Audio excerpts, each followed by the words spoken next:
Tony, it's good to see you. I think the legal issue is probably the most pressing one on everybody's mind because no one wants to open a school or hold an event and get sued for it. Yeah, I think for businesses and institutions, it's really where the rubber, hits the road for them. And you could have the president of the United States go out and say, we think it's time to open. That's not going to help you, if someone at your facility, your restaurant, your business, your school, your church is, suing you because of they think you opened too early and they caught the disease there, and your workers too. I think these are just really big challenges. Every client that we work with, and we even our business ourselves are struggling with this. As I'm sure CNBC is also. That decision is really consequential. Right. So how do you think it should be made? And I don't just mean which official is making it. I mean, how much are these decisions going to be left to individual businesses? How much do they need basically kind of the backup from whoever their local officials are to say, if we encourage you to make this decision.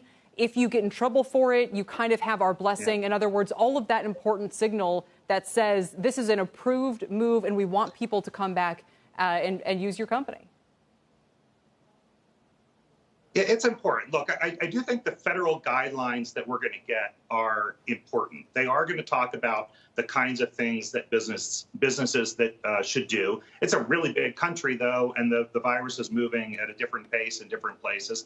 But that guidance will definitely be helpful. Governors and mayors, they control, stay-at-home orders and open-close orders. They can allow the businesses to open, so that does give some bit of cover to the businesses that open it, but it's going to be on a case-by-case basis for every business to make that decision. What do they feel comfortable with? What do they feel about their company culture? What do they feel about their relationship in their communities, with their workers, with their customers? Those are really important. What they're going to have to show them and convince them and use the tools that they have is that the place is safe, that they have the material, they're following the protocols that will ensure it. Now, we have seen lots of businesses that have been able to stay open, the essential businesses, the Walmarts and pharmacies. They've been able to stay open, and there's a lot to learn from the kinds of things that they've been able to do through the height of the crisis. So those are good lessons that businesses are going to be coming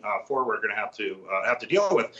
At the end of the day, though, we have individuals and families and employees that are going to be making those decisions. Right. Do I want to go to work? Do I have a stay-at-home option? Do I go into the store? What do I need to go into a store? And it sounds like a lot of that is going to be contingent on testing. So if you're a CEO right now, do you need to come up with a plan that says, we're going to find a way using vans, we're going to order from Abbott Labs, we're going to get tests for our employees, maybe antibody tests too, to figure out if you're does every CEO need to be trying to get that equipment, that testing, the temperature checks, whatever those measures are going to be? Do they need to be thinking about that and having a plan for that? Yeah.